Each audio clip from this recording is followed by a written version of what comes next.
Foundation ಬಗ್ಗೆ ಒಂದು ಸಣ್ಣ ಮಾಹಿತಿನ ಕೊಡ್ತೀನಿ. ಸೊ ಸೇಗಲ್ ಫೌಂಡೇಶನ್ ಅನ್ನೋದು ಒಂದು ಸರ್ಕಾರೇತರ ಸಂಸ್ಥೆ, ಅಂದರೆ ಸರ್ಕಾರದ ಸಂಸ್ಥೆ ಥರನೇ, ಬಟ್ ಸರ್ಕಾರದ ಅಂಡರ್ ಬರೋದಿಲ್ಲ.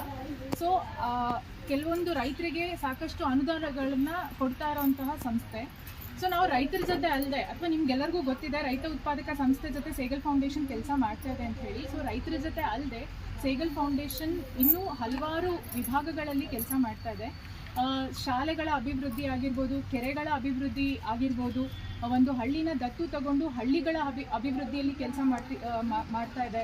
ಅದಲ್ಲದೆ ಸ್ಕೂಲ್ಗಳಲ್ಲಿ ಡಿಜಿಟಲ್ ಲೈಬ್ರರಿ ಅಥವಾ ಕಂಪ್ಯೂಟರ್ಸ್ ಕೊಟ್ಟು ಕಂಪ್ಯೂಟರ್ ಬಗ್ಗೆ ಎಜುಕೇಷನ್ ಕೊಡುವಂಥದ್ದಾಗಿರ್ಬೋದು. ಸೊ ಈ ಥರ ಸಾಕಷ್ಟು ಭಾಗಗಳಲ್ಲಿ ಸೇಗಲ್ ಫೌಂಡೇಶನ್ ಕಳೆದ 26 ವರ್ಷಗಳಿಂದ ಕೆಲಸ ನಿರ್ವಹಿಸ್ತಾ ಬಂದಿದೆ. ಸೊ ನಮ್ಮ ಒಂದು NGO ಸುಮಾರು 1999ರಲ್ಲಿ ಗುರ್ಗಾಂವ್ ಹರಿಯಾಣದಲ್ಲಿ ಪ್ರಾರಂಭ ಆಯಿತು. ಸೊ ಅಲ್ಲಿಂದ ಇಲ್ಲಿವರೆಗೂ ಸಾಕಷ್ಟು ನಮ್ಮ ಭಾರತ ದೇಶದಲ್ಲಿ ಒಂದು 14 ರಾಜ್ಯಗಳಲ್ಲಿ ಕೆಲಸ ಮಾಡ್ತಾ ಬಂದಿದೆ. ಇನ್ನು ನಮ್ಮ ಕರ್ನಾಟಕದಲ್ಲಿ ಬರೋದಾದ್ರೆ ಕೋಲಾರ ಡಿಸ್ಟಿಕಲ್ಲಿ ಕಳೆದ 4 ವರ್ಷದಿಂದ FPOಗಳ ಜೊತೆ, ಹಾಗೇನೆ ಕೆರೆಗಳ ಅಭಿವೃದ್ಧಿ ಆಗಿರ್ಬೋದು, ಶಾಲೆಗಳ ಅಭಿವೃದ್ಧಿ, ಇದೆಲ್ಲದರಲ್ಲೂ ಕೆಲಸ ಮಾಡ್ಕೊತಾ ಬಂದಿದೆ.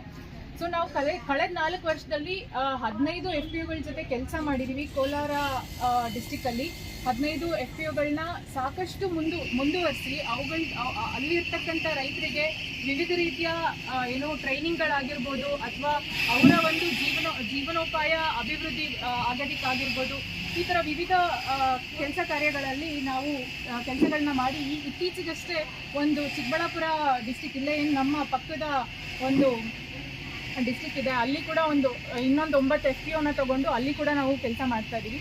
ಸೊ ಇದಿಷ್ಟು ನಮ್ಮ ಸೇಗಲ್ ಫೌಂಡೇಶನ್ ಬಗ್ಗೆ ಒಂದು ಸಣ್ಣ ಪರಿಚಯ. ಇದಲ್ಲದೆ ಇವತ್ತಿನ ಒಂದು ಟಾಪಿಕ್ಕಿಗೆ ಬರೋದಾದರೆ ಸೂಕ್ಷ್ಮ ಪೋಷಕಾಂಶಗಳು ಹಾಗೆಯೇ ರಸಗೊಬ್ಬರಗಳ ಬಗ್ಗೆ ಮಾಹಿತಿ ಕೊಡೋದಾದರೆ, ಸೊ ನೀವೆಲ್ಲರೂ ಕೃಷಿ ಮಾಡ್ತೀರಾ ಅಲ್ವಾ? ಸೊ ನಿಮ್ಮ ಕೃಷಿಲಿ ಯಾರು ಹೇಳಿಲ್ಲ ಅಂದರೂ ಯೂರಿಯಾ ಆಗಿರ್ಬೋದು, DAP ಆಗಿರ್ಬೋದು, ಪೊಟ್ಯಾಶ್ ಆಗಿರ್ಬೋದು ಹಾಕ್ತೀರಾ ಅಲ್ವಾ? ಸೊ ನಾವು ಅದ್ರ ಮೇಲೆ ಏನು ಫೋಕಸ್ ಮಾಡಿ ಅದನ್ನು ಮತ್ತೆ ಬಳಸಿ ಅನ್ನೋದನ್ನು ನಾವು ಹೇಳಲ್ಲ. ಯಾಕಂದರೆ ಯೂರಿಯಾದಲ್ಲಿ ಇವಾಗ ನಿಮಗೆ ಗೊತ್ತೇ ಇದೆ ಎಷ್ಟೊಂದು ಈಗ ಹೆಂಗಾಗ್ಬಿಟ್ಟಿದೆ ಅಂದರೆ, ಕ್ಯಾನ್ಸರ್ ಅನ್ನೋದು ಪ್ರತಿ ಊರುಗಳಲ್ಲೂ ಒಂದು ಕಾಮನ್ ಆಗಿಬಿಟ್ಟಿದೆ. ಮುಂಚೆ ಕ್ಯಾನ್ಸರ್ ಅಂದರೆ ಎಲ್ಲೋ ಕೇಳ್ತಿದ್ವಿ, ಯಾವುದೋ ಒಂದು ರಾಜ್ಯದಲ್ಲೋ ಅಥವಾ ಯಾವುದೋ ಒಂದು ಡಿಸ್ಟಿಕಲ್ಲೋ ಕ್ಯಾನ್ಸರ್ ಬಂದಿದೆ ಅಂತ. ಈಗ ಏನಾಗ್ಬಿಟ್ಟಿದೆ, ಪ್ರತಿ ಹಳ್ಳಿಗಳಲ್ಲೂ ಕ್ಯಾನ್ಸರ್ ಇದೆ. ಸೊ ಹಾಗಾಗಿ ನಾವು ಯೂರಿಯಾ ಹಾಕಿ DAP ಹಾಕಿ ಅಂತ ನಾವೆಲ್ಲೂ ಹೇಳೋದಕ್ಕೆ ಹೋಗಲ್ಲ.